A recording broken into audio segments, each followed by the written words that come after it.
नमस्कार दोस्तों, something huge is unfolding in the highest court of this country, chief justice of India.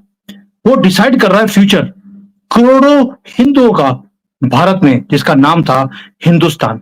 1947 में हमें यह बोलकर दिया गया ये हिंदुस्तान है, हिंदुओं का स्थान, और बाकियों में नापाक जो लोग थे उन्होंने पाकिस्तान ले लिया। लेकिन इस कुर्सी पे जो ये डिसाइड कर रहा है हमारा फ्यूचर, वो पावरफुल कुर्सी chief justice of India Sanjeev Khanna बैठा है, और उनकी नीयत के ऊपर अब शक होना शुरू हो गया। उनकी जो नजर है वो जस्टिस के ऊपर है ही नहीं, एक डीपर एजेंडा मुझे दिखाई देता है। कल कोर्ट रूम में उन्होंने क्या किया, पूरे कंट्री को हिला के रख दिया।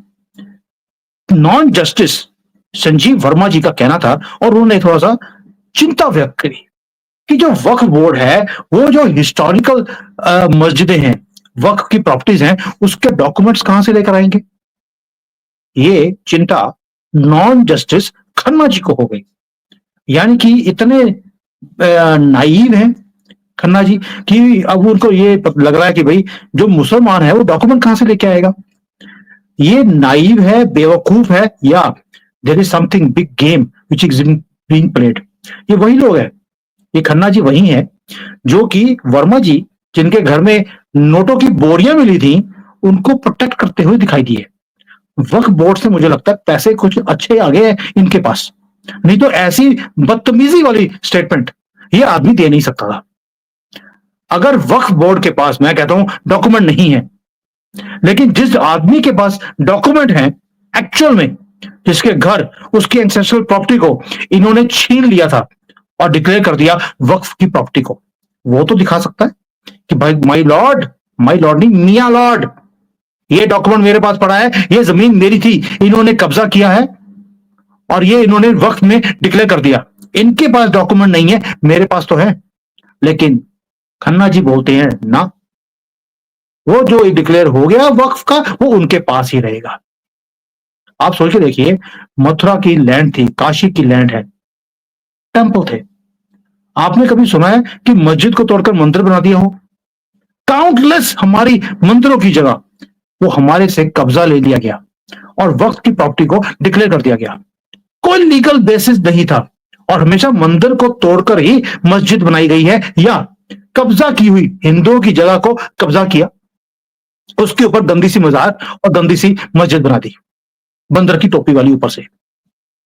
तब उनको बोलते हैं इनके पास डॉक्यूमेंट कहां से आएंगे, ये तो बेचारे गरीब लाचार लोग हैं, इनकी मस्जिद के तो डॉक्यूमेंट ही नहीं है। हजारों सालों से, 500 सालों से ये मस्जिद बनी हुई थी, अब डॉक्यूमेंट कहां से मिलेगा।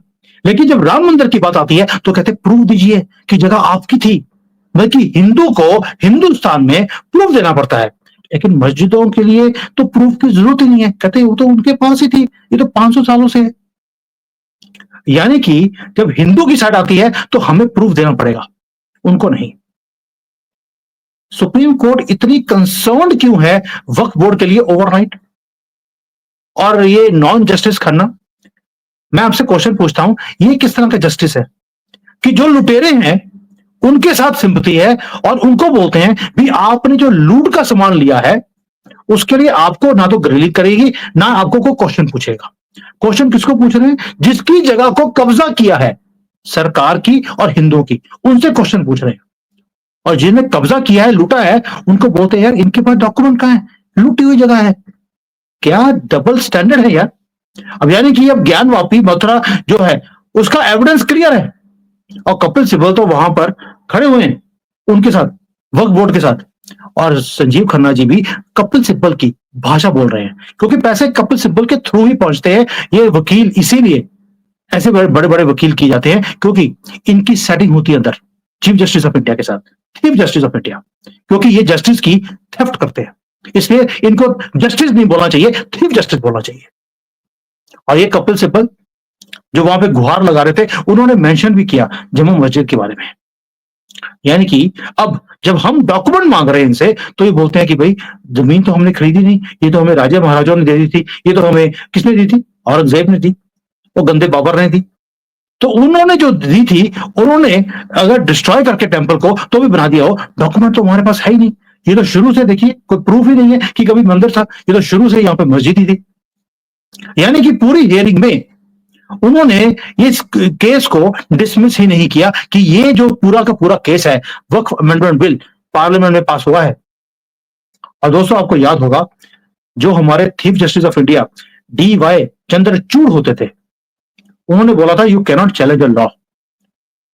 ये उन्होंने बोला था just because you don't like it, आप किसी भी लॉ को चैलेंज नहीं कर सकते। आपको प्रूव करना पड़ेगा कि आप एक इफेक्टेड पार्टी हैं। और ये वक्फ लॉ ये तो नया नया बना है अभी। तो जस्टिस खन्ना आज नए लॉ के ऊपर भी आज आप देखिए क्या कर रहे हैं। वो ये नहीं पूछ रहे कि भाई इससे नुकसान किसको हुआ है, तो मुसलमानों को तो पूछा रही कि भाई आपको कौन सी थ्रेट आ गई, आपको कौन सा हार्म हो गया, आपकी कौन सी प्रॉपर्टी छीनी गई, कौन सी मस्जिद आपकी ले ली, कौन सी आपकी जो ये कब्रिस्तान है वो आपसे छीने गए। सिर्फ एक फियर को क्रिएट किया जा रहा है ताकि वो भड़के। वो तो भड़कने के लिए तैयार है।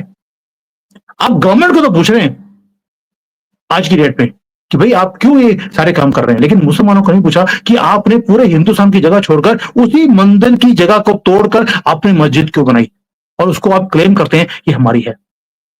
आज इन्होंने बोलना शुरू कर दिया कि जो मुसलमान है वक्फ बोर्ड के अंदर आप नॉन मुसलमानों को एंट्री क्यों दे रहे हैं, लेकिन मुसलमानों को नहीं पूछा कि आप हिंदू टेंपल के बोर्ड में आप क्या कर रहे हो।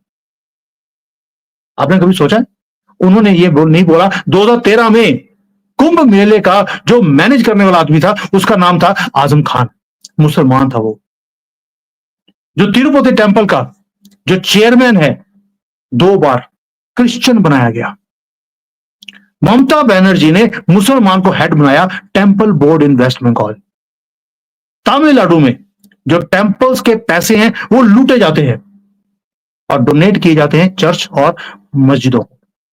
तब ये चीफ जस्टिस नहीं बोला कि भाई मंदिरों में नॉन जो हिंदू है वो क्यों आ गया हमारे बोर्ड में, लेकिन वक्फ बोर्ड के लिए बड़ा दर्द है।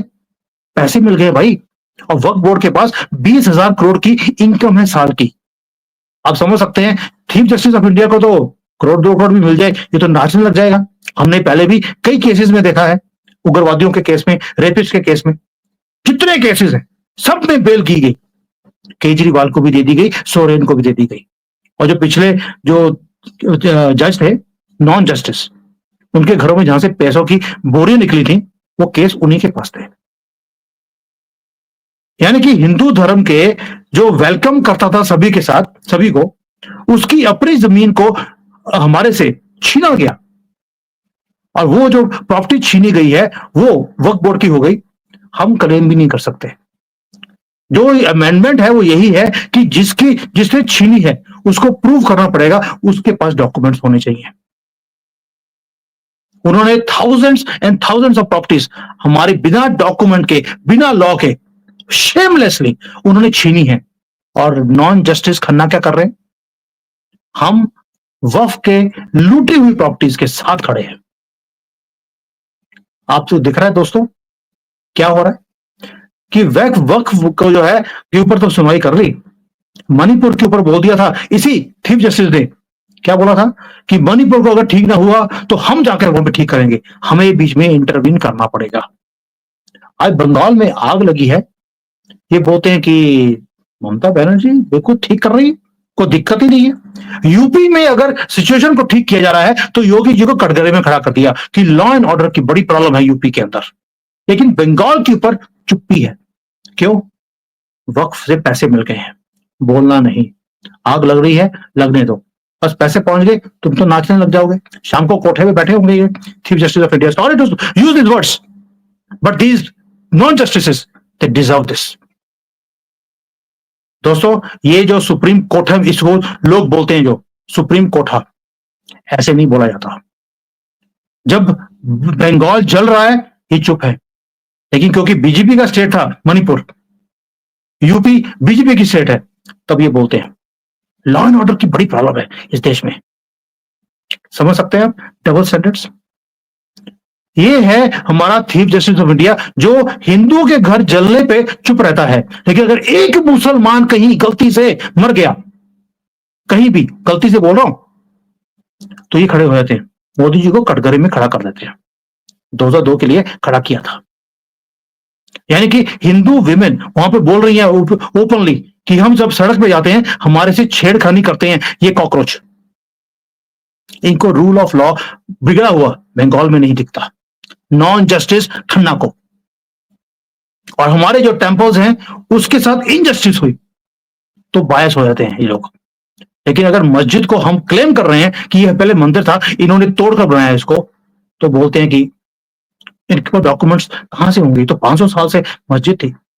यानी कि अब भारत का फ्यूचर डार्कनेस में डालने की पूरी कोशिश की जा रही है।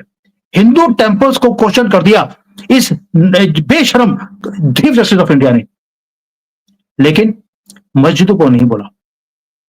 ये है चीफ जस्टिस जिसने, मैं दोबारा पूछता हूं कि जो नॉन जस्टिस वर्मा थे जिनके घर में नोटों की बोरियां मिली थी, उसकी इन्वेस्टिगेशन कहां तक पहुंची है मिस्टर नॉन जस्टिस? 2 जजेस बिठाए थे आपने। उसके बाद एक और काम किया, आप ही के नॉन जस्टिस ने प्रेसिडेंट ऑफ इंडिया की पावर्स को खत्म कर दिया है, गवर्नर की पावर को खत्म कर दिया कि आगे से आपको कोई भी काम करना है हमारी डायरेक्शन पे काम करना पड़ेगा। यानी कि अब डिक्टेटरशिप शुरू हो गई है। ये बोलते थे मोदी डिक्टेटर है, व्हाट अबाउट यू? और आपने बोला था कि सारे जजेस को अपनी एसेट्स को डिस्क्लोज करना पड़ेगा, डिस्क्लोज करना है वेबसाइट के ऊपर। 1 हफ्ता निकल गया, क्या हुआ? आधे से ज्यादा नहीं तो डिक्लेयर ही नहीं किया। क्यों? आपने बोला था जिसका मन करेगा कर दे, फोर्स नहीं किया है। और दोस्तों, भारत के लोग जाग रहे हैं। अगर मेरे जैसे आदमी का खून खौल रहा है आज, हम भी कॉम्प्रोमाइज नहीं करना चाहते अब इनके साथ। राम मंदिर हमने ले लिया, हम काशी मथुरा लेकर रहेंगे। और बंगाल में जो वायलेंस है ये भूले नहीं हम लोग। और ये वक्त की जो लैंड माफिया है इसको भी हम टॉलरेट नहीं करेंगे। ये चीफ जस्टिस को समझ लेना चाहिए। आज हमारा कंट्री भारत जस्टिस डिमांड करता है एंड विदाउट फियर। और ये सुप्रीम कोर्ट है, इसे याद रहना चाहिए। ये कोर्ट है लोगों की, तुम्हारी नहीं। और लोग वॉच कर रहे हैं तुम्हें, तुम्हारी हर जजमेंट को हम वॉच कर रहे हैं। तुम जो अत्याचार हमारे साथ कर रहे हो इतने तो औरंगजेब ने नहीं किए थे जितने तुम कर रहे हो, हम वो भी वॉच कर रहे हैं। और अगर तुम्हें ये लगता है कि तुम सच्चाई को दबा दोगे कंटेम्प्ट ऑफ कोर्ट के अंदर, तो हम हर रोज करेंगे, तुम्हारे नॉन जस्टिस को एक्सेप्ट नहीं करेंगे। दोस्तों, मैं चाहता हूं कि भारत को अब जस्टिस चाहिए और हमें अब चुप नहीं रहना चाहिए, क्योंकि इन्होंने ऑलरेडी रुख दिखा दिया अपना। ये कि ये बेचारे गरीब लाचार जो लुटेरे बाहर से आए थे, ये कहां से दिखा देंगे? ये तो 13वीं 14वीं सदवी में इन्होंने जो मस्जिदें बना दी थी, वो डॉक्यूमेंट कहां से लेकर आएंगे? लेकिन राम मंदिर जो हमारा 5000 साल पहले बना हुआ है, उसके लिए बोलते हैं कि डॉक्यूमेंट कहां है आपके पास? ये है हिंदुस्तान का आज का स्टेटस। हिंदुस्तान जो हिंदुओं को ये बोल के दिया गया था कि हिंदुओं, ये मुसलमान आपके साथ नहीं रह सकते, आपका कंट्री अलग, इनका नापाक कंट्री अलग। और वो ना वहां पे खुश है, ना हमें यहां पर जीने देते हैं। और चीफ जस्टिस ऑफ इंडिया कुछ पैसे लेकर उनसे, उन्हीं वक्फ बोर्ड से आज हमें कटघरे में खड़ा कर रहा है। और अगर ऐसे चलता रहा, ये एक दिन देश भी दे देगा। डिक्टेटरशिप तो इसने ऑलरेडी शुरू कर ही दी है। This is where we have reached right now. और हिंदू अभी भी सोया हुआ है। और मुझे नहीं मालूम कि इसके बाद भी आप सोए रहेंगे, आपकी मर्जी है। मैं फिर भी गर्व के साथ दुश्मन कंट्री में रहते हुए, ये मेरा कर्म है कि मुझे यहां पे आना पड़ गया, नॉट बाय चॉइस। और यहां बैठकर भी अपने देश के लिए दर्द है और गर्व से बोलता हूं। यहां पर अभी भी, यहाँ पे फंक्शन हुआ था, फंक्शन में खड़े होकर भारतीय थे, वहां पे चाइनीज भी थे, जय श्री राम के नारे लगाए मैंने यहाँ पर। और आप भारत में नहीं लगा सकते। ये शुक्र कीजिए कि 10 साल में ये मोदी जी ने आकर जय श्री राम को बैन नहीं किया। उससे पहले जय श्री राम का नारा आप लगा नहीं सकते थे, इट वॉज कॉम्युनल। लेकिन ओला हो ऊपर वो बोल सकते थे, ओला हो बकरी, ओला हो हलाला, वो फैशन था। लेकिन जय सिया राम बैन था। ये शुक्र कीजिए आपको इतनी आजादी मिल गई है मोदी जी के आने के बाद, आप नारा लगा सकते हैं। और जब आप नारा लगाते हैं उसके बाद पत्थर आपके मारे जाते हैं। और ये चीफ जस्टिस ऑफ इंडिया बोलता है पत्थर ही तो मारा है, जान तो न ले ली। ये हिंदुस्तान है जो हिंदुओं को ये बोलकर दिया गया था कि आप यहाँ रहेंगे, मुसलमान वहां रहेंगे, ये आपके साथ रह नहीं सकते। जय सिया राम।